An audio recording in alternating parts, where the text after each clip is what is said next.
an Unspoiled Network podcast.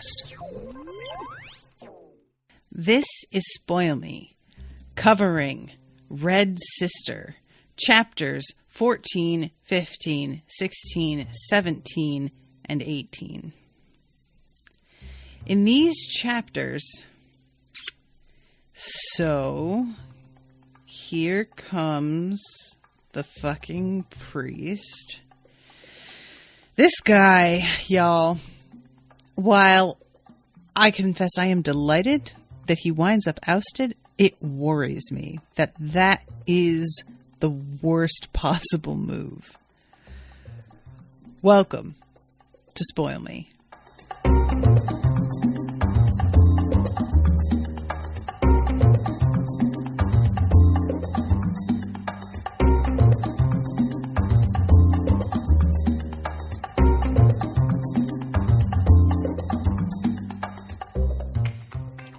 Welcome to the show, everybody. I am Natasha. Thank you very much to Martin, who is in the chat, BT Dubs, for commissioning this episode. Martin says that he has been looking forward to this all week. Can't wait to hear your reaction to these chapters. Listen, I gotta tell y'all, this is one, so I want to preface this by saying I am not saying I don't enjoy pretty much everything I cover. But I will say that I was reading this, probably it was like around 1:30 in the morning. I stayed up way too late. And I expected that when I got to the end of the chapter I was on, that I would have reached the 50-page mark. Well, I hadn't. It was the end of chapter 17. I still had one more chapter. And even though I had been reading for a very long time, it felt like, and even though it was extremely late, I was so tired. I wanted to go to bed so bad. I was so glad that I still had another chapter before I hit that 50-page mark, because I was about to be real pissed that I was going to have to stop. I don't think I... So it wound up being like this 50-page dividing line that I have for these episodes. Not just with this book, but with a lot of them. It feels like authors tend to go in a sort of 50-page rhythm in terms of story arcs a lot of the time. That's not always true, but it's worked out pretty damn well most of the time. And it felt especially true this time around. This whole sequence of events really gets started and finished within this 50, and I say finished, you know what I mean when I say finished. I don't mean really finished.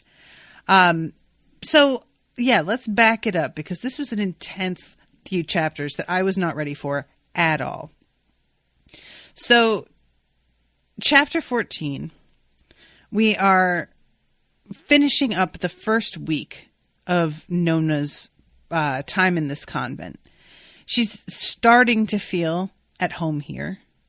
And in the dormitory, Nona shared 2 more dreams with Hessa, both nightmares. Hessa said they must be echoing down the remnants of the connection through which she had shared her memory. The phenomenon would fade away, she said.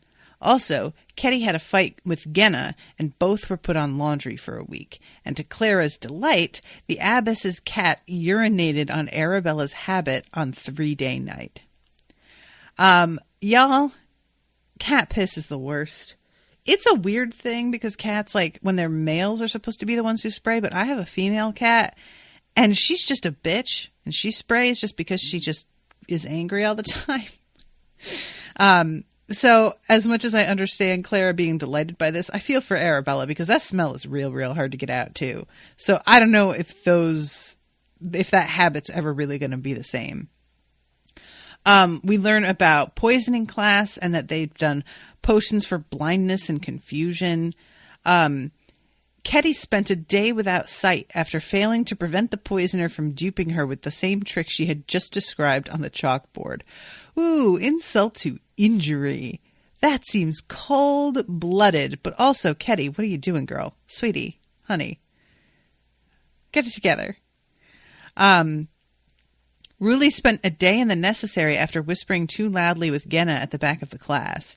Nobody knew how the poisoner got to her, but she was vomiting by the time she reached the top of the stairs on the way out.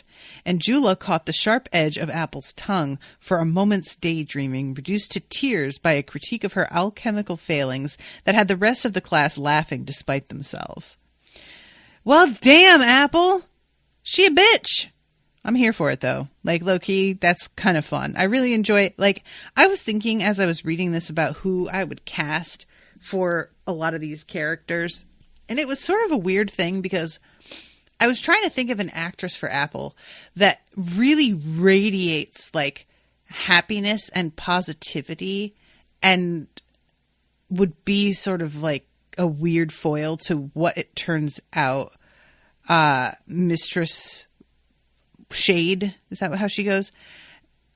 And weirdly, the person who kept coming to mind was Renee Zellweger, which I don't know where I got that from, and I don't even really particularly like her as an actress, but I just kept thinking of the way that she smiles and how her eyes are very narrow to begin with, so when she smiles, even if it's a small smile, it looks like she's absolutely beaming because her eyes sort of vanish. And I just pictured her with her perfect skin and her rosy cheeks and her smile and her eyes dumping a fucking poison in a child's drink or something. And I just found that really amusing. It's funny because, like, a lot of people talk about how much Professor Snape was a piece of shit for threatening to poison Neville's toad, threatening to poison students to test things out. And I love that this author is just like, hold my beer, and has made Apple poison multiple students, every class, no big deal. Everybody knows about it. Nothing gets done. Like, Mark Lawrence is just like, nah, fuck it. I'm going to just straight up have her poisoning kids. No problem. Hey, it's how they learn. Which, you know, apparently this is an effective method of teaching. So who am I to say anything? Path proved to be Nona's least favorite class, worse even than the tedium of spirit, where Wheel led them through the endless small ceremonies that seemed to occupy every Holy Sister's day. She soon came to dread Sister Pan's room, alight with color and harmony. She stared at the patterns until she thought her eyes would bleed, but nothing the old woman said to do made the mystic path open before her. There was none of the strange and alarming energy that Arabella had spoken of during her first path class, just a boredom so profound it made her want to scratch her eyes out. The visualizations for serenity made Nona angry. The ones for quiet filled her head with clamoring for something different. Girl, same. Look. I mean, I think all of us can relate to this, right? That's kind of like why they exist as disciplines, meditation and whatnot, is because they are the antithesis of how we exist as human beings on the default setting. And so it is something that it pays for us to learn and to be able to discipline our minds. But damn, if I am bad at them. And the trying to become serene makes her angry. I have that same fucking reaction. And I often judge myself for it because I feel like I'm a much angrier person than even I realize, which is saying something because I consider myself to be one of the angrier people that I know. But I have this like distinctly defiant streak in me that the moment somebody starts to be like, hey, how about you calm down a bit? I'm like, fuck you, calm down. I'll calm you down with my fist in your face. Like, it's not great. So I have that same sort of gut reaction when people post like memes that are too positive on Facebook. And they're just like, if you just look on the bright side, I'm just like, you know what? Go to hell. I hope the bright side leads you straight down the path to hell. I just can't deal with it. So I relate to Nona here a lot. Forgive me, guys. There's this dog that has just not stopped barking the entire morning, and I don't know what to do with it, but it keeps coming close to my window and barking because I think it can hear me. So on the walk to Academia Tower, Nona paused to make a slow turn on the spot, taking in the buildings that had so quickly grown familiar. A And let's see, the novices in Holy class were allowed a glass of the convent wine with their evening meal on any 7 day that happened to also be a holy holiday, which most of them seemed to be. Rulli claimed the convent earned far more of its income from shipping barrels of sweet mercy around the corridor than from educating and training novices. Of course, if any of them had met the poisoner, they'd all be emptying their wine jugs down the sewer. So then we have an interesting encounter with Clara. Nona comes into the dorm. She had had another lesson with Sister Kettle, and she's learning how to read and write. She's using the chalk. And Kettle tells Nona, "The hardest lesson I ever learned was that every bad thing you see a friend do to someone else, they will someday do to you. Some people in this world are users and some givers. When two such form a bond, it often ends poorly. Find more friends, Nona. Clara Gommel spends enough time thinking about herself without you to help her do it. Don't." Nona had pulled free and hurried from the tower, but she could still feel the sister's fingers on the back of her hand, still hear her speaking. She rubbed hand against habit and tried to shake off the foul mood that had risen in her. She had had few friends in her life, and the bonds that bound her to them were more sacred to her than the ancestor was to any nun. Friendship wasn't something you gave up on or let slip. It wasn't something to be done in small measures or cut in half. She had still been angry when she thrust the dormitory door open. So this is one of those moments that's like, it's so terribly understandable on both sides why they've handled things the way that they have. You know, I have shared my reservations about Clara, wondering exactly what she's up to be making money the way that she is. I feel like there is no way she's doing anything legitimate. It has to be something really shady. She's a child, you know, and she's making this money after going to a prison. It just feels bad. There's a shadow over this. So Kettle, I don't know what she knows about Clara. I don't know if she has the same information we as readers have, or more or less, but she obviously senses something. And I feel like as an adult looking at the situation, it's really tempting when you're reading a story about children, and the children are the main characters a lot of the time, to sort of dismiss the adults as like not getting it. And you know, especially in a lot of books that are aimed at a younger crowd, the adults are painted as being out of touch, as not really understanding the priorities of the kids, as like misjudging because they're too uptight, or they're seeing things through a particular lens that's not really fair because of their own hang-ups. It doesn't feel like that's what this book is doing. It feels like Kettle is really honestly being like, I sense that this girl is bad news, and I am really trying to keep you from getting hurt. But what Kettle doesn't understand is that Nona has not met a single adult she can really trust in her life. She winds up realizing a little bit later that Abbess Glass is somebody that she can trust. But it's honestly not surprising, nor do I blame her for not trusting Abbess Glass out of the gate, because she let Nona's friend die.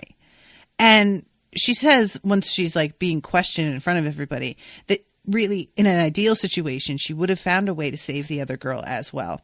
So it's not like the Abbess is a fucking heartless, like, opportunist that was just like, I just need her and I don't care about the other, which is kind of how I saw it, to be honest, initially.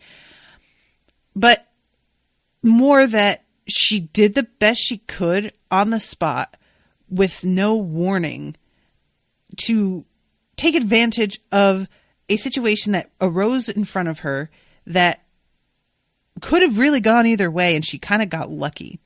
And what it really sounds like is she didn't want to push her luck. And I think Nona is realizing that a little bit later.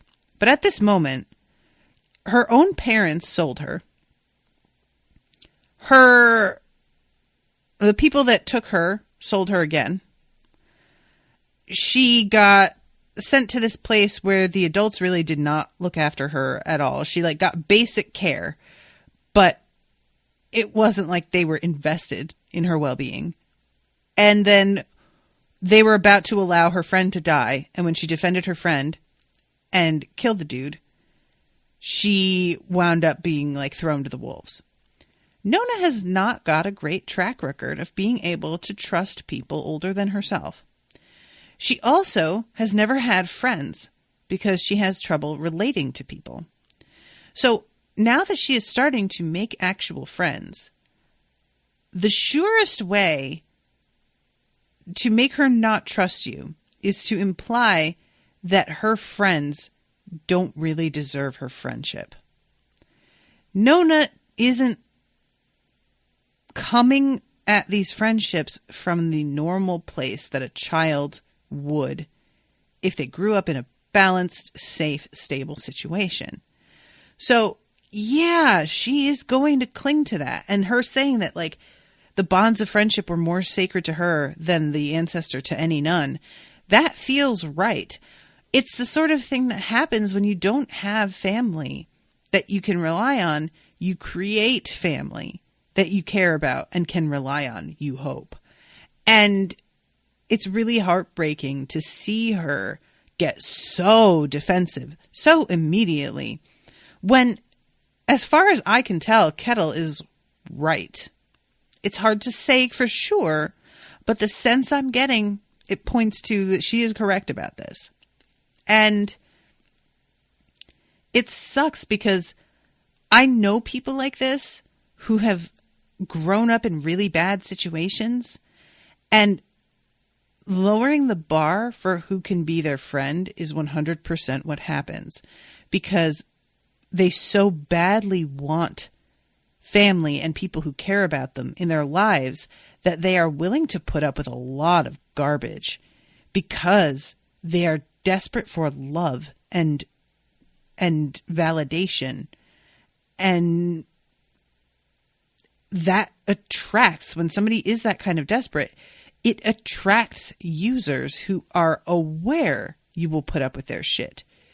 It's, we're talking about in terms of friendship, but this happens in terms of relationships as well.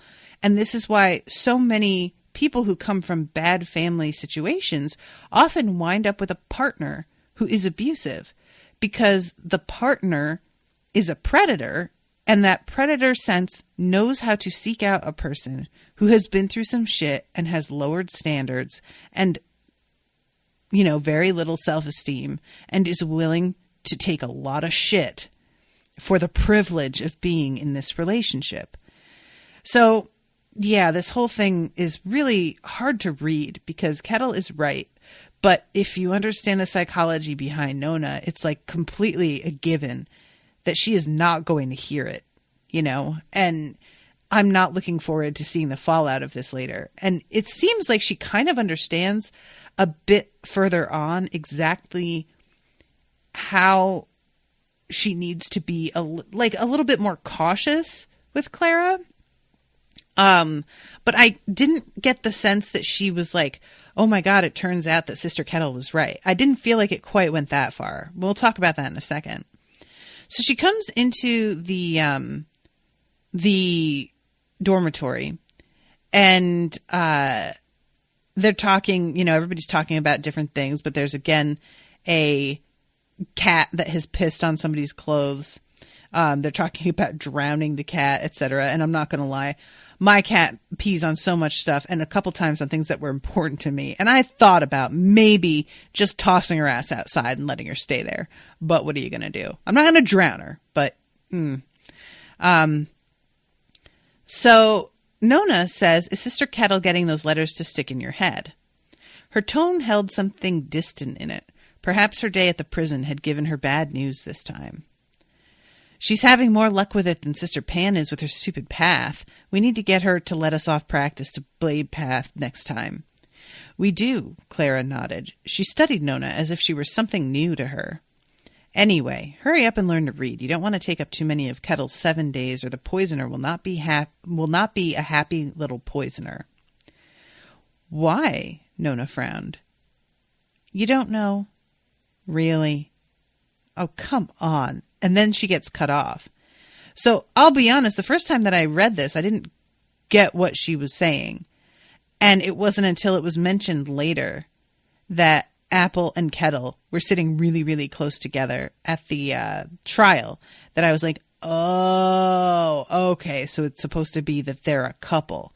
And that was what that other bitch was talking about when she said, I know exactly what Kettle gets up to. I had no idea what she was fucking talking about. And I said that I thought that it sounded like it was about sex or something, but it didn't even enter my head that she was like, oh yeah, she's totally a lesbian. Or maybe she's bi, whatever. But, you know, she's with a woman right now. And that's pretty fun. I enjoy this.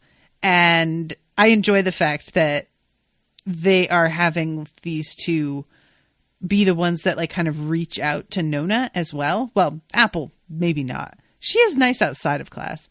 But Kettle being so aware, it makes it feel like they are going to be bigger characters than some of the other sisters. And so I like that it's those characters that are getting some representation. And in this scene, we know now that Clara is already aware of what really is going on with Nona. Now, it didn't even enter my head, y'all, when Nona has told them all the story about when she got like gripped up by the child buyer, that she didn't tell them anything about her time in that like fighting camp. I don't even know what to call it. Honestly, I really wasn't mad at her for it. Like, I just didn't feel like that was necessarily that relevant at this point, because that is super personal to just tell people, oh yeah, well, I killed a guy. Like, yeah, no, I don't feel like she should have said anything. Like, I'm fine with it. But Clara really has some feelings about it. And when I first read this scene and Clara was acting strange and distant and weird, I almost thought that she had come across some sort of like shady business opportunity that required her to have a partner who could read and write and fight. Like, I was kind of thinking that she was behaving this way because she was assessing whether Nona would be a decent partner for some plan that she had in mind. I was giving Clara a lot more credit. And it turns out that it's just she found out the truth about what happened right before Nona came to the convent. And she feels a particular way about the fact that Nona didn't tell everybody. So they all get interrupted by this bell ringing, which is Bittel.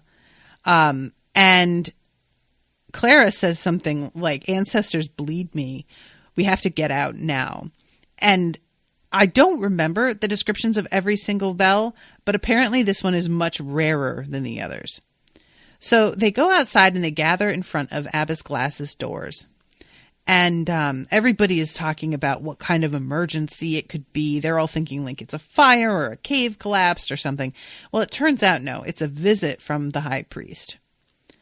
And she informs them of what their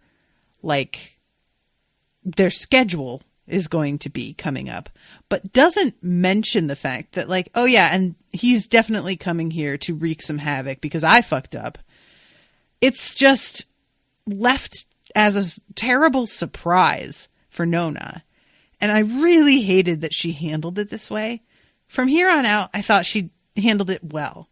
But this initial reaction to finding out the high priest is coming and not choosing to inform Nona of it, or why, or the fact that she's the target here, is really weird to me. Martin says, this is the bad shit happening bell. The other you compared to the 3 horn blasts in Game of Thrones. Oh, okay. Well, that happened quick. So chapter 15 is all of the arrival of the high priest and his retinue.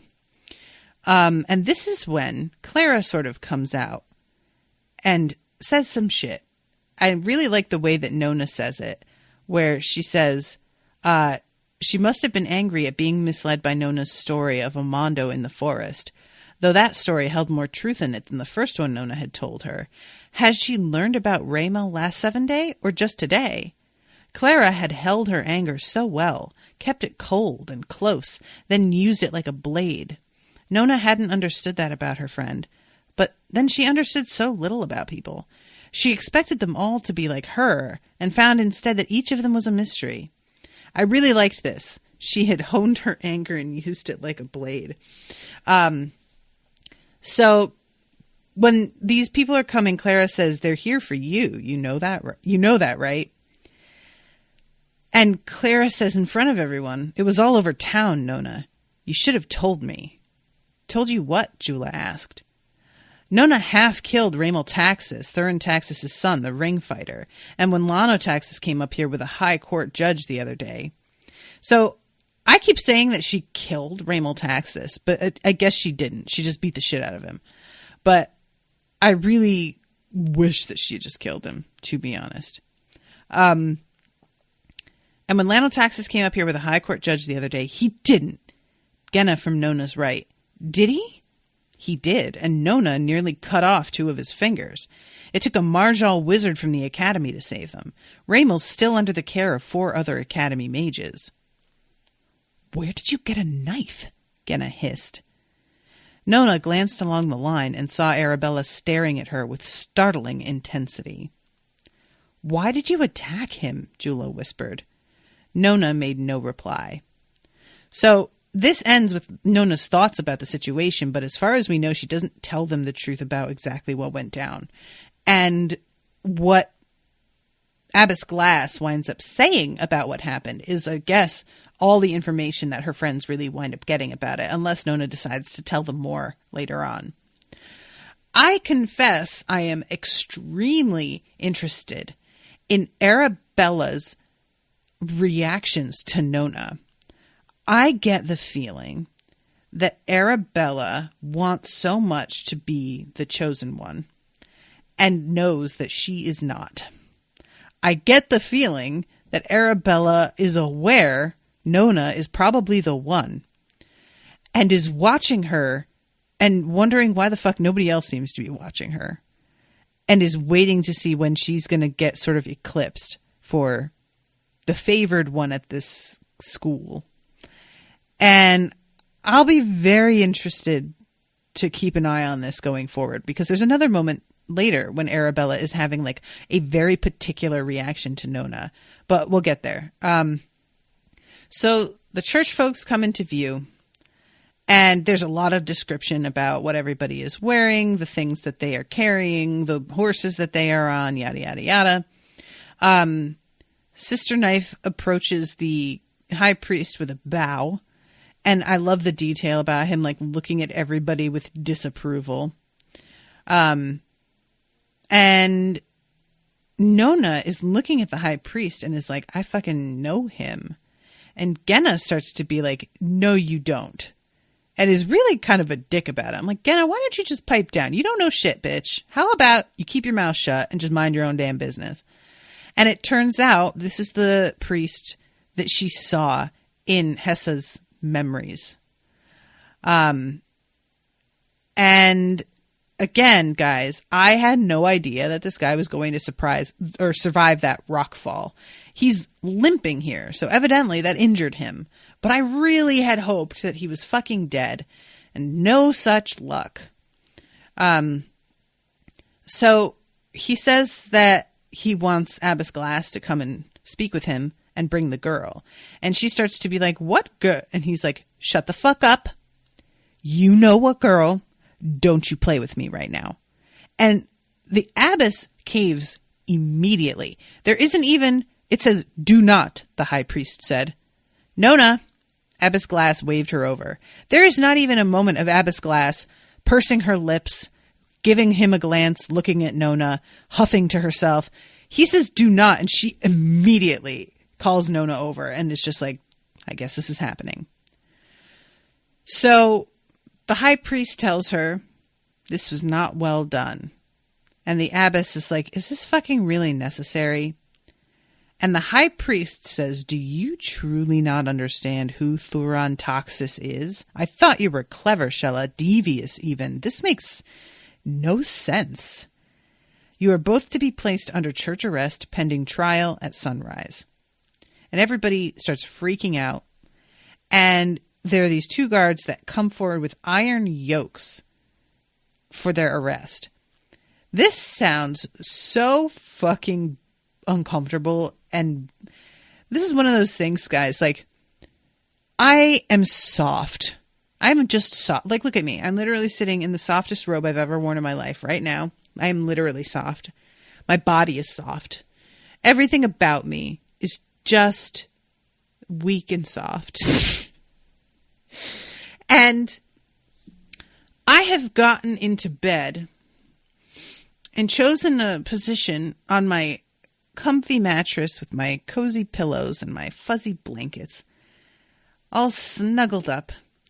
And within about 4 minutes, I'm like, oh, God, my leg is falling asleep. I laid the wrong way.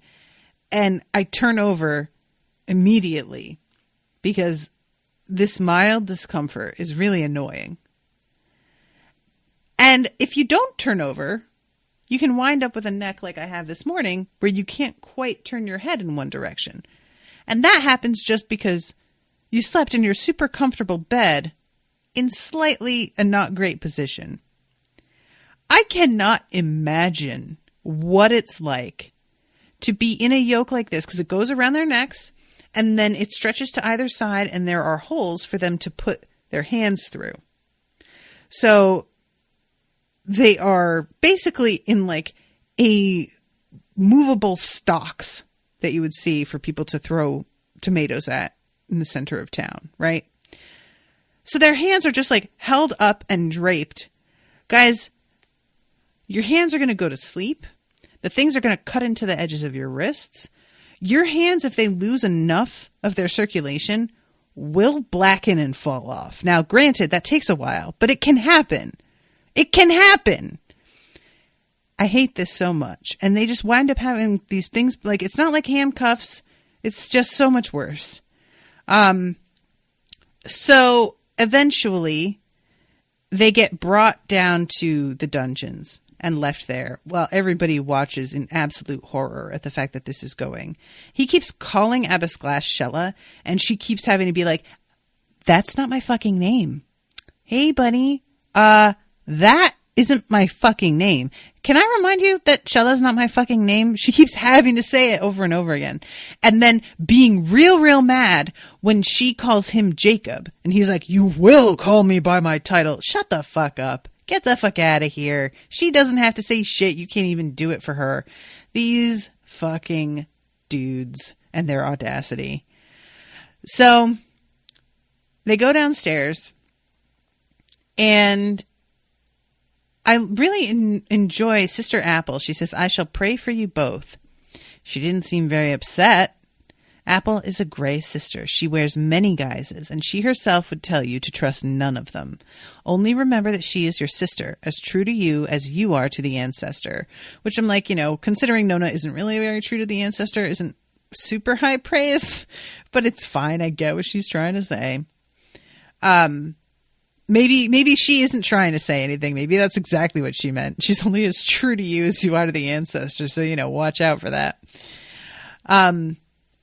And this is interesting. So Nona asks what happens if they are not found innocent.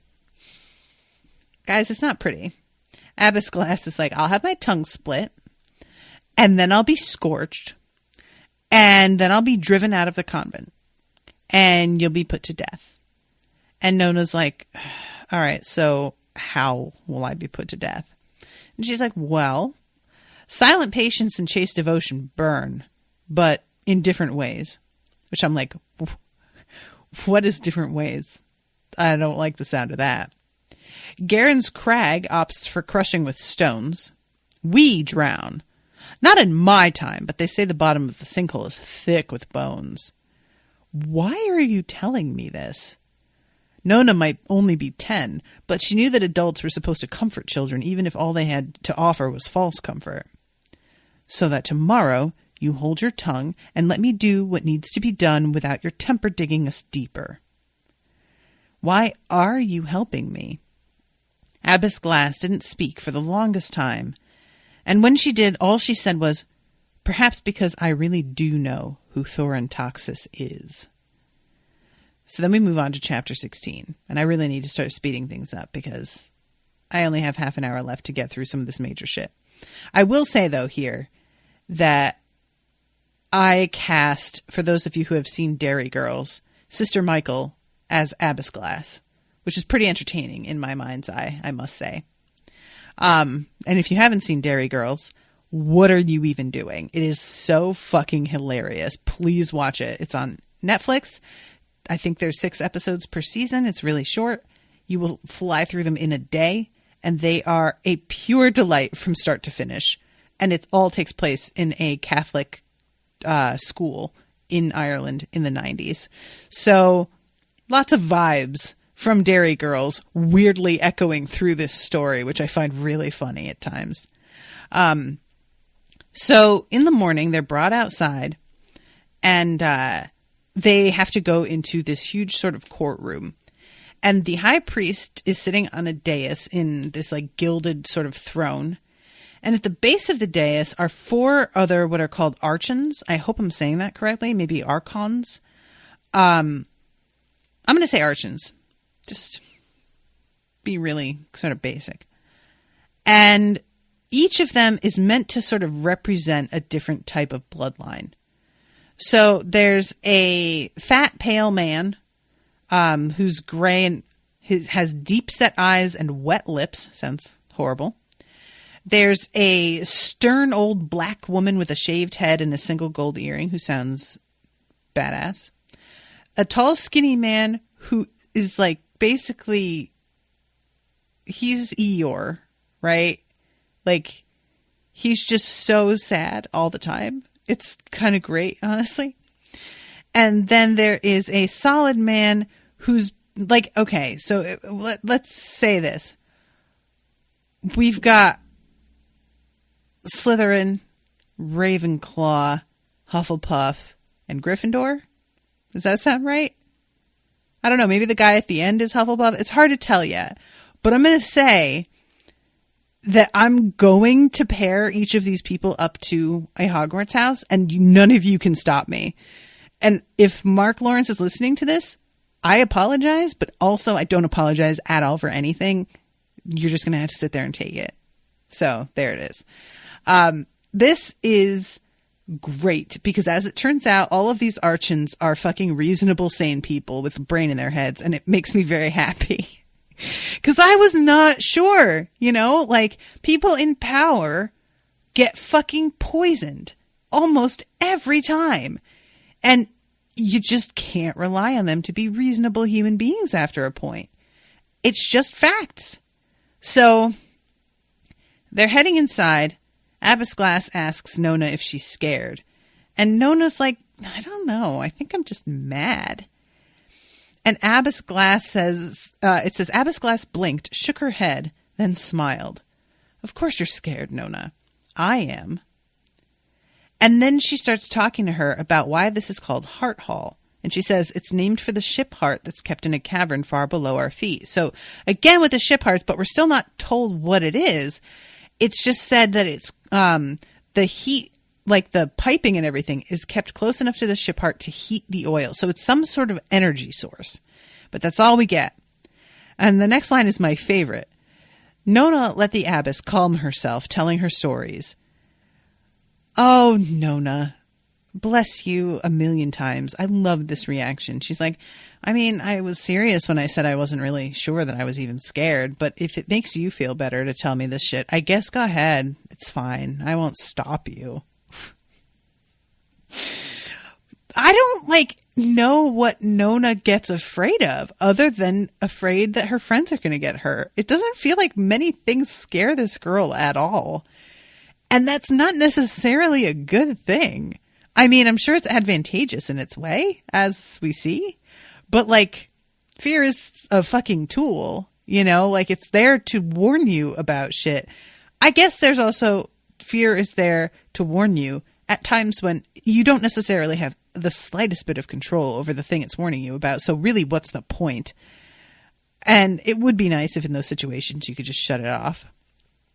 Martin is saying Nevis is Hufflepuff, Anasta is Ravenclaw, Philo is Slytherin, not really, but it's the only one left over, and Cratton is Gryffindor. Okay, yeah, because those were the two I wasn't sure about, Philo and Nevis. I was like, one of them's Hufflepuff and Slytherin, but I can't tell which one. So okay, it's my second guess. Yeah, I feel like the Slytherin thing is kind of funny. Like, what if ambition followed by the immediate realization that ambition is futile and life is fleeting and none of this matters and it's all a giant joke?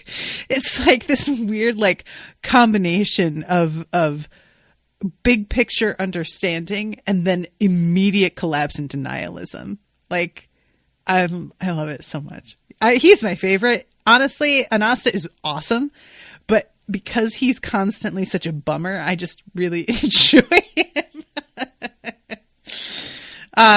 Oh yeah, Martin says, well, High Priest is certainly Slytherin. That's true. All right, so High Priest is Slytherin, and then Philo can be a fucking like house ghost. He could be moaning Myrtle in the bathroom. No disrespect, Philo. Bless you. So the High Priest greets everybody. Archon Nevis. See, now I'm saying Archon.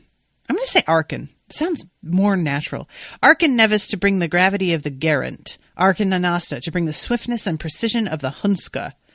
Archon Philo to bring the mystery and insight of the Marjal. Archon Cratton to bring the direction and balance of the Quantal. I expect this to be a swift trial. The facts are indisputable, the sentence is prescribed by precedent, and it is hard to imagine there can be any defense. It's amazing. It's hard to imagine that there can be any defense. Now, hard to imagine, but, we're not going to worry about whether that's possible. We're not even going to ask for defense. We're not going to, question why she did things the way that she did them. We're just going to go ahead straight to apologize, which really is such a bold move. What a fuck. Was mortally wounded by Nona Reeve. Nona opened her mouth to protest that she wanted nothing of Partnus Reeve, but the abbess shushed her. Now remind me, Martin, Partnus Reeve is the one that was running that, that fight club, basically? Is that where they got that last name from? Runs the cultist. That's what it's called. Thank you. Okay, so that's where they're just pulling his last name for her, which is, it's understandable why she's just kind of like, what the fuck? Abbess Glass of Sweet Mercy Convent secured the release of the criminal into her care under false pretenses and subsequently brought her to the convent here with indecent haste, where she was inducted as a novice. So our duty is clear. We must sentence novice Nona to death for her crime against Raymil Taxis, and secondly, we must impose sentence upon Abbess Glass for gross interference with secular affairs of state. So he then is like, all right, the floor is open to Abbess Glass to apologize. And Abbess Glass is like, bitch, listen, first of all, you assume that I feel sorry in any way and have any desire to apologize to your ass. Secondly, I notice nobody has asked me why I did what I did. Strange, wouldn't you say? And I love that he tries to be like, nobody cares again about all of that, yada, yada, yada, yada. I know that the reason you probably scooped her up was because you were overcome by maternal feelings. And Abbess Glass laughs in his face and is like, has anybody ever thought that I was maternal or had a soft heart? You bitch-ass lying motherfucker. I know that you don't even believe that shit, so I don't know what you're trying to do here. And finally, one of the archons is just like, I'd like to know why. It's Archon Cratton. And I love this. Archon Cratton spoke with a tremor in his voice as if some powerful vibration were running through him. It struck Nona then... Excuse me. It struck Nona then that the high priest was less of a king than he might appear, and the archons were not merely part of his show. I like this a lot because I did expect the archons to kind of do whatever the fuck the priest said. And it was very, very exciting when I realized that they were all their own people and they were 100% interested in actual testimony and hearing about what happened. And they all seemed to be very impatient right out of the gate with the high priest and the fact that he was just willing to sidestep all of this detail. So this is when the abbess explains that about the Argatha prophecy and its influence. I mentioned the prophecy because it's an example of words gaining power because we let them. The other two other words that had gained too much power because we let them are Thorin Toxis. So what winds up happening here is she basically straight up says, Toxis's sons are absolute trash. Toxis has money, so they've been able to get away with everything. One of his sons is a known, sadist who has hurt many young girls and gotten away with it every single fucking time. And when I found out that somebody finally got him back for it and was about to be killed when he had never been held responsible, I decided to, fucking reward them for their time and effort by taking them in, because this girl did not deserve to die over it. And also, she is tiny and apparently managed to get the drop on this giant, renowned fighting dude, which seemed to be pretty notable, call me crazy, and something that we could put to use. So, yeah, that's how that went. And everybody else, other than the high priest, is like, look, you didn't, do this well, but I'm not real mad at you about it. And the high priest is super fucking mad. And they all vote that there's no case and to let it go.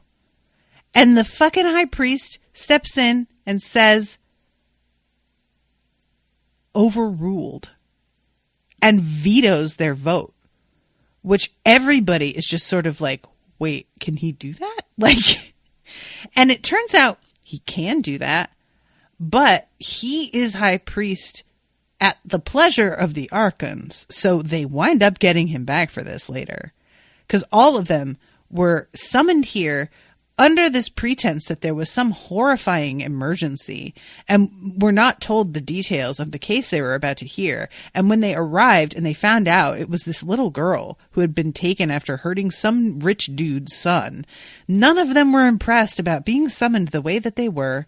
And then when they gave their ruling, the high priest totally disrespected them and decided to do whatever the fuck he felt like in the first place anyway. So all of them are pretty pissed.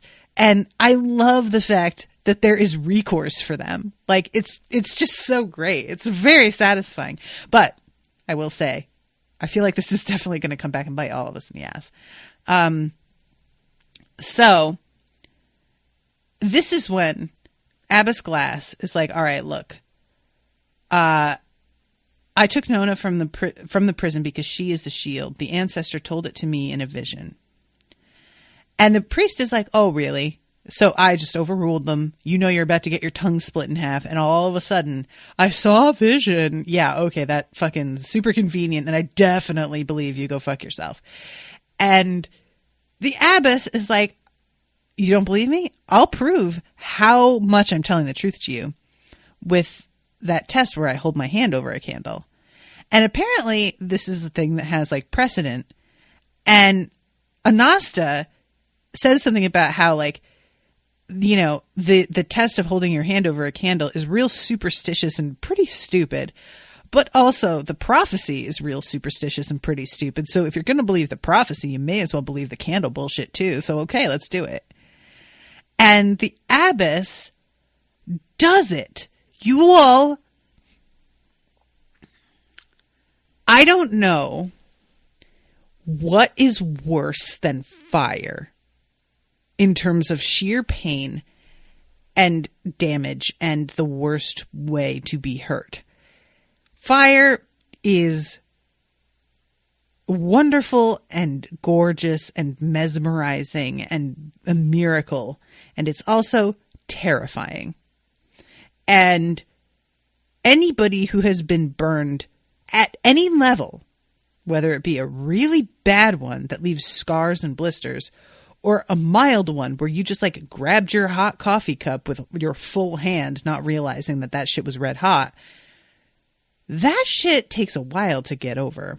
Like, even burns from fucking the sun can cause vomiting and make you like have to take to bed. Burns are no joke.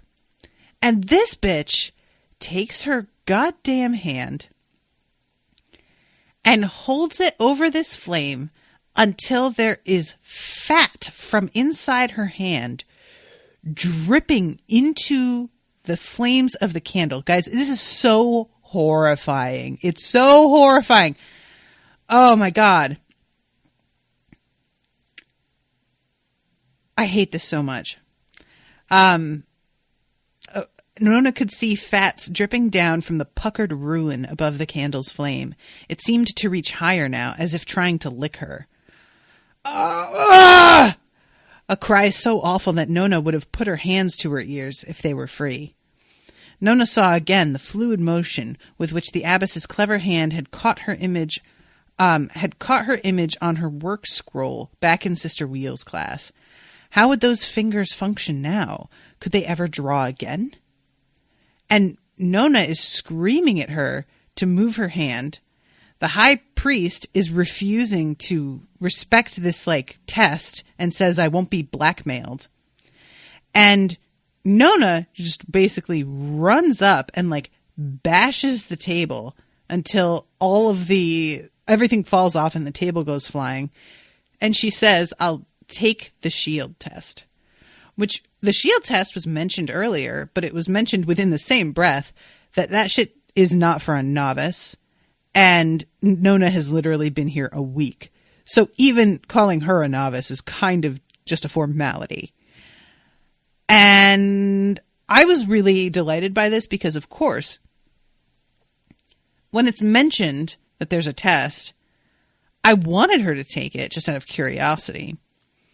But I couldn't figure out a way in which to get her to do that didn't feel like really sort of artificial or like other people already believed it. And having her step herself forward to protect somebody else, if the test is about her being a shield, her agreeing to take the test in order to keep the abbess from getting further hurt feels completely in line with that, right? We're already on our way to her trying to shield people. And I really like that that's what motivates her. That it's not her trying to save her own life. It's not her trying to prove anything to anybody else. She could give a shit. It's about her trying to keep this one person who saved her life from being unable to like write or do anything with that hand again. And then when the test has begun, she has to protect a friend, which, I mean, I think we all know now that is like her fucking kryptonite. So this whole thing is also weirdly amusing because the high priest is not hiding at all his eagerness for this little girl to fucking die. Like, it's all couched in the, I want to prove that you're lying. But we know, and Nona points it out, that he likes hurting people. Like, this is sort of his jam. So it's not even like he can say it's just about proving that the abbess is lying, but I'm not exactly believing that. I can't help but think that he does enjoy this to a degree for what it is as well. So it turns out that there are 3 different phases to this test. The first is a spear, the second is a morning star, and the third is an arrow. And there has to be somebody who volunteers to be guarded by Nona. And nobody wants to step forward and do it, which the priest starts to say in itself is proof that this girl can't be the shield because nobody else seems to believe it. And finally, I really like that there's this moment where Mistress Blade tries to be like, fine, I'll do it. And the priest is like, no, you're too tall. He initially starts to say, those of us with slow eyes, how would we tell if it was a child who defended you or if you defended yourself? I would tell you. Sister Tallow narrowed her eyes into a stare whose discomfort Nona could feel across the hall. The high priest wilted before it. I love it. He's basically like, yeah, but you might lie, though. And she's like, oh, I know you didn't just say that shit to my face just now. And he's like, no, I totally didn't. You know what? But you're just not a good fit. So we'll move on to somebody else. You piece of shit. I hate you. So Hessa is the one who volunteers. Nona is like, you shouldn't do this. And Hessa says, I'm your friend. Besides, you'll protect me. Nona's eyes widened. Friend? Of course, silly. You don't think Clara's your only friend, do you? People can be friends without saying so. Nona opened her mouth and found that she had run out of words. She had vowed that she would never let a friend down, that she would do anything at all to protect them. A vow more sacred to her than the ancestor, more holy than the church from tallest spire to lowest crypt. The idea that someone might count her as a friend without her knowledge or agreement suddenly complicated things. I love this so much that she's just like, wait, I could be friends with people and like not know it? Shit. I might have like way more people to protect than I thought. Yeah. How about that? It's almost like you're a shield and you're going to have a lot of responsibility. Watch out for that. So I love the way that these moments of this like test are described. It's pretty fun. The first person to step up is Captain Rogan. And this guy really has no problem throwing a spear at two children. He's kind of just like, yeah, all right, let's see what happens. I don't care. Like, it's just not, there's no conscience there about it. There's no judgment.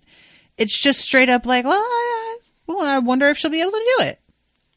And he asks at one point whether or not they have like a better, he says, you have anything heavier? Broadleaf? Sister Tallow narrowed her eyes at the man. Nothing heavier. We have blade-headed spears if your desire is to cut as much flesh as possible, Captain. The man shrugged and waved away the suggestion with no apparent embarrassment. This'll serve. You fuck. I hate you. I keep saying that, but I do. I hate them all. So, he throws this spear. And I love this. Nona lengthened her heartbeats and watched. Nona lengthened her heartbeats. Okay. Sure, why not? Nona wrapped the world around her, watching the bright steel point of the blade pulse slightly up and down as the spear's shaft flexed with the power of the throw. So, she watches this coming towards her, and you know what this all reminded me of?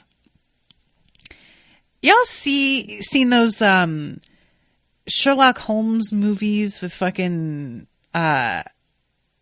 what's his name? You know, the Iron Man.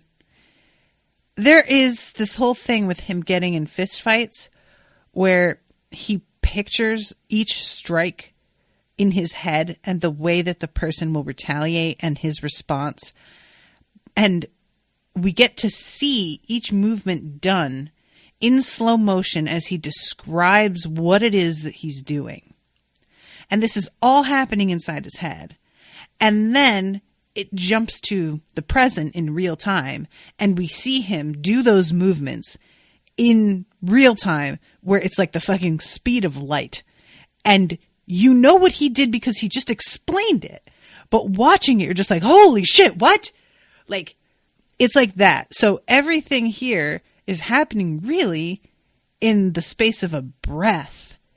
It's maybe a second.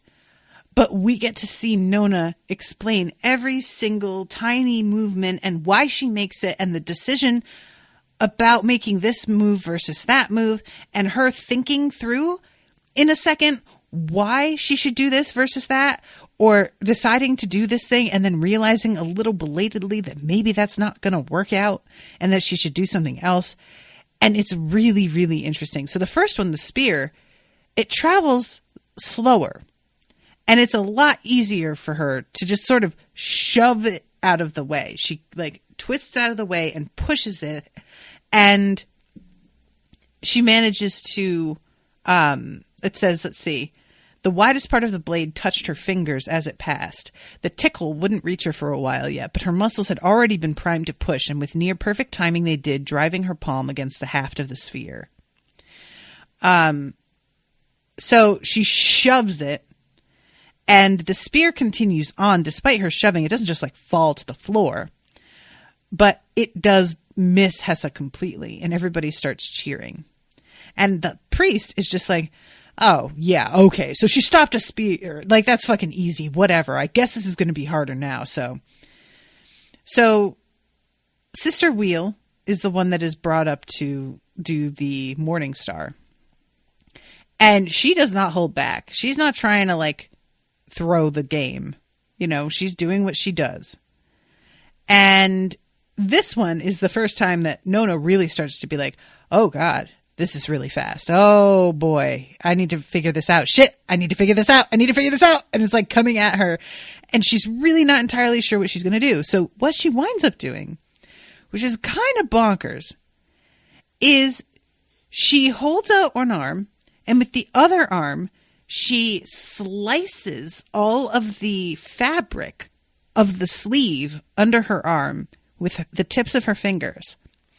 And this is this is what happened the other day, where she cut some dude, Taxus's brother, without having a knife in her hands. It's like there's knives, like spirit knives in her body that extend from her fingers like she's fucking Wolverine.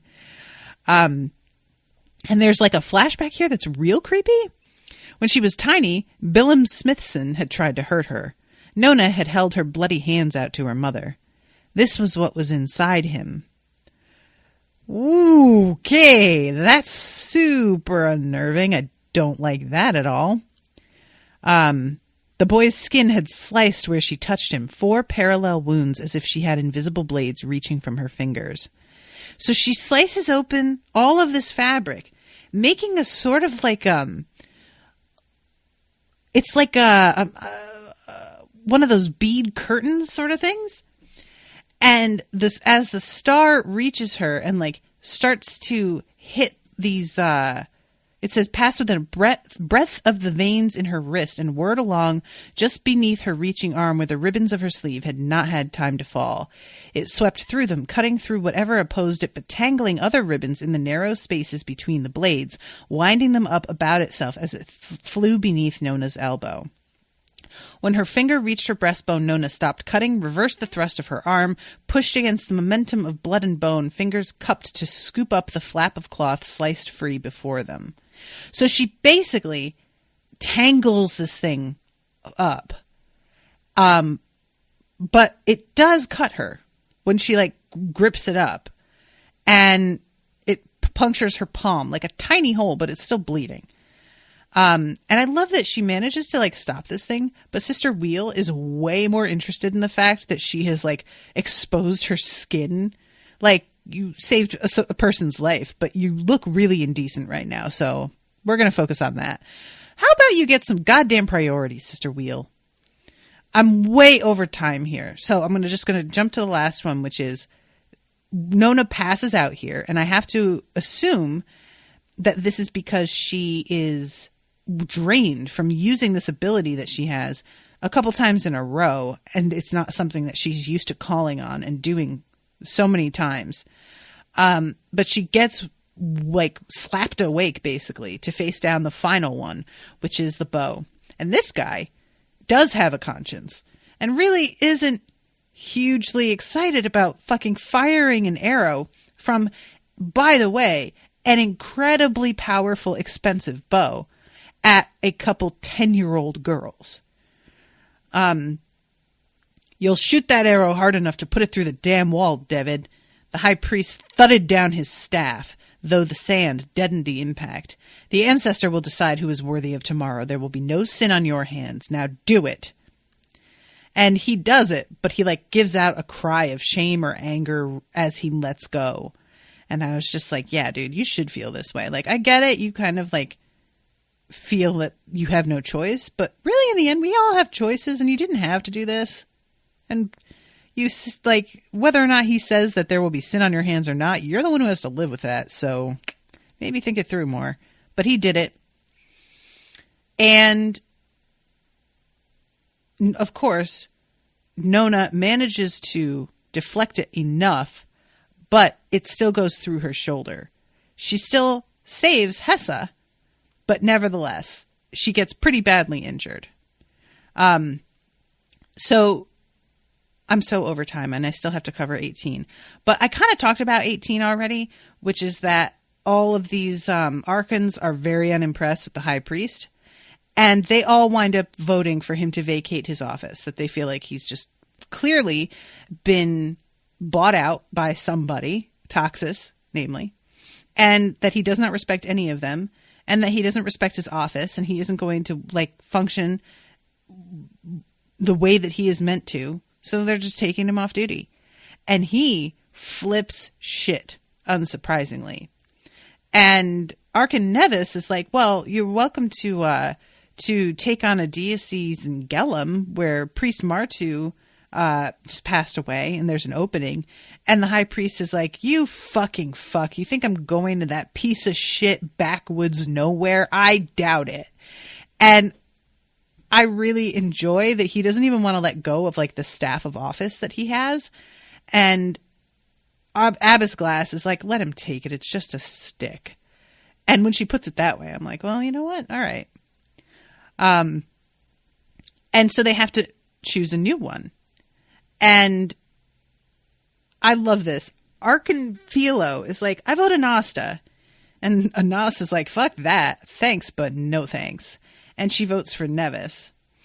And Cratton is just like, yeah, all right, Nevis. If you guys like Nevis, like Cratton is just good to go on whatever. He is very like easygoing and adventuresome and just like, yeah. That's fine. And they invite Abbess Glass to be an Archon. And she's like, thanks, but I have a lot of work here. I like this job. I don't need to be running all over goddamn creation doing whatever it is y'all do. So thanks, but no thanks. And it wraps up with all of them, with Sister Kettle picking up Nona and carrying her to the infirmary.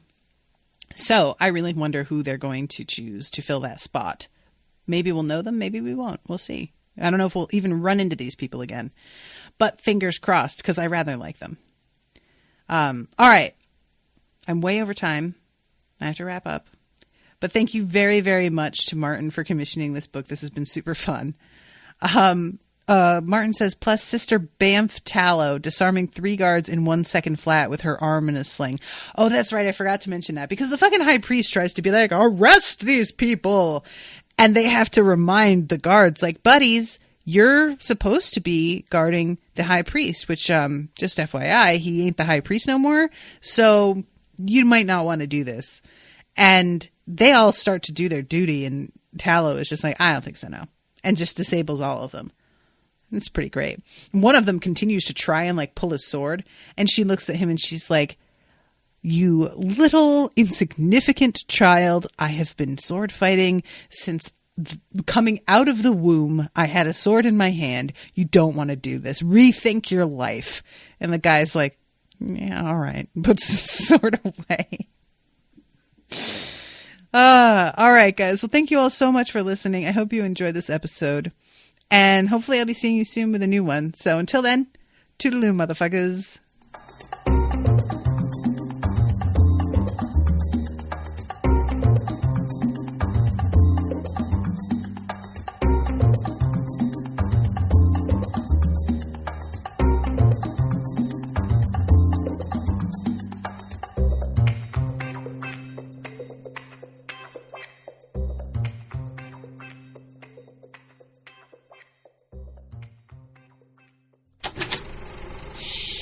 That was an Unspoiled Network podcast.